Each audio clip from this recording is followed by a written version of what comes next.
Guys, ഇന്ന് നമ്മൾ വിഷു ഒക്കെ പ്രമാണിച്ച് ഒരു ഷൂട്ടിന് പോണ വ്ളോഗാണ്. ആദ്യം തന്നെ നമ്മൾ 2 കണിക്കൊന്നാണ് പൊട്ടിച്ചു. എന്നിട്ട് നേരെ വിട്ടു അങ്ങാടിപ്പുറം അമ്പലത്തിൽ. അവിടെ നമ്മളെത്തുന്നതിന് മുമ്പായിട്ട് നമ്മളെ ചെങ്ങായി വൈഷ്ണവ് എത്തിയിരുന്നു. പിന്നെ നോക്കുമ്പോൾ അതിന് മുമ്പായിട്ട് നമ്മൾ ഈ കുരിപ്പ് എത്തിയിരുന്നു. ചുരുക്കി പറഞ്ഞാൽ നമ്മളാണ് ലാസ്റ്റ്. അവിടെ എത്തിയപ്പോഴുള്ള കാഴ്ചയാണ് ഗൈസ് നിങ്ങളിപ്പോ കണ്ടുകൊണ്ടിരിക്കുന്നത്. നമ്മളെ പോലെ കുറെ പേര് ഇവിടെ ഷൂട്ടിന് വന്നിട്ടുണ്ട്. അതിനുശേഷം പിന്നെ ഒന്നും നോക്കില്ല, ഞങ്ങളെ ഷൂട്ടാണ് തുടങ്ങി.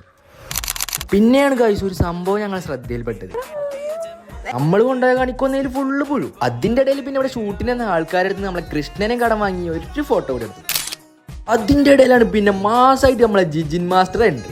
മാസ്റ്ററും കൂടെ വന്നാ പിന്നെ പറയണം. പിന്നെ അങ്ങോട്ട് മാസ്റ്റർ ആകെ ഒരു കൊറിയോഗ്രാഫി. ഈ ജയിൽ പുള്ളികളെ മാറി വരുന്നത് വേറെ ആരല്ല, നമ്മളെ രേഷ്മയാണ്. പിന്നെ പോകുന്ന വഴിക്ക് ഈ കുരിപ്പ് ഓരോ വീട്ടിലെ കണിക്കൊന്നമാരൊക്കെ നോക്കി കണ്ണിടുന്നുണ്ട്. പിന്നെ അടുത്തത് നമ്മൾ പോയത് നക്ഷത്രം അനുസരിച്ച് മോതിരം വിൽക്കുന്ന ഒരു കടയിലേക്കാണ്. അവിടെ നിന്ന് പിന്നെ നമ്മളെ പാവം മാസ്റ്റർ എല്ലാവർക്കും ഓരോ മോതിരം അങ്ങോട്ട് വാങ്ങി തന്നു. മൊത്തത്തിൽ പറഞ്ഞാൽ ഈ വിഷു ഷൂട്ടും ഡാൻസും ഒക്കെ ആയിട്ട് അങ്ങോട്ട് സെറ്റായി. അപ്പൊ എല്ലാവർക്കും ഹാപ്പി വിഷു.